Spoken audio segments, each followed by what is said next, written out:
May mga batang 90s ba dito? Kamusta kayo? Kamusta tayo? Alam nyo, sa totoo lang tayo may pinakamasayang kabataan.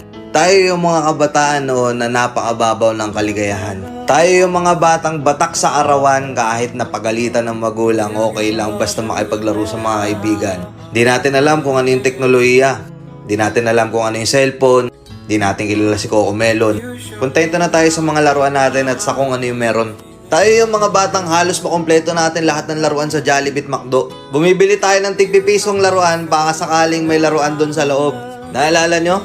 Noong mga panahon, naghahanap pa tayo ng gagamba kung saan-saan. Naghahanap tayo ng mga sanga ng puno para makipaglaro ng baril-barilan. Kukuha tayo ng gulong sa tabi-tabi tapos pagugulungin lang natin kung saan-saan.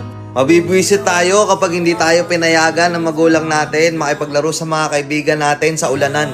Tayo yata yung mga huling batch ng mga bata na nakikipaglaro pa ng tagu-taguan. Sa totoo lang, di ba? Real talk. Tayo yung mga simpleng batch ng mga bata. Tayo yung mga batang napakasimple lang ng kaligayahan. Pero yung mga batang yun ngayon, nagsilakihan na. Nandito na tayo sa tunay na hamon ng buhay. Yung struggle natin, ibang-iba.